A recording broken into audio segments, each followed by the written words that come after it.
Hi అండి అందరికీ welcome back to my channel. ఈ వీడియోలో మనం బీరకాయ ఫ్రై ఎలా చేయాలో చూద్దాము. చాలా టేస్టీగా సింపుల్గా తొందరగా అయిపోయే బీరకాయ ఫ్రై చూద్దామండి ఎలా చేయాలో. ఫస్ట్ ఒక ప్యాన్ తీసుకొని అందులో ఆయిల్ వేసుకోండి. ఆయిల్ వేడయ్యాక ఆవాలు జీలకర్ర వేసుకొని ఒకసారి అంతా కలుపుకోండి. ఇప్పుడు ఇందులో ఉల్లిపాయ పచ్చిమిర్చి కరివేపాకు వేసి అంతా ఒకసారి వేయించుకోవాలి. ఇలా మొత్తం వేయించుకున్నాక ఒక టమాటా చిన్న చిన్న ముక్కలుగా కట్ చేసి వేసుకోవాలి. మొత్తం బాగా కలుపుకోవాలి. తర్వాత బీరకాయ ముక్కల్ని ఇలా చిన్న చిన్నగా కట్ చేసుకొని వేసుకోండి.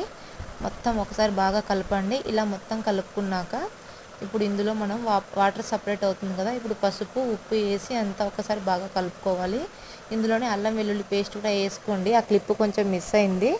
అల్లం వెల్లుల్లి పేస్ట్ వేసుకుంటే కూడా టేస్ట్ బాగుంటుంది.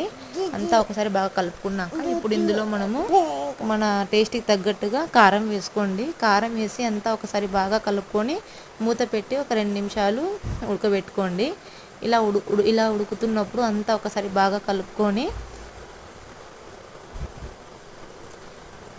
ఇప్పుడు ఇందులో ధనియా పౌడరు, అలానే కొంచెం జీలకర్ర పౌడరు, తర్వాత గరం మసాలా వేసి అంతా ఒకసారి బాగా కలుపుకోవాలి. ఇంట్లో గరం మసాలా ఫ్లేవర్ చాలా బాగుంటుందండి, వేసుకోండి.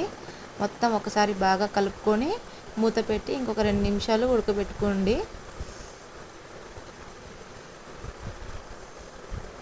ఇలా మొత్తం ఉడకబెట్టుకున్నాక ఇప్పుడు మనము ఇందులో పైన నుంచి కొత్తిమీర వేసుకోండి. ఆయిల్ సపరేట్ అవుతున్నప్పుడు శుభ్రంగా కడిగి కొత్తిమీర వేసుకోండి.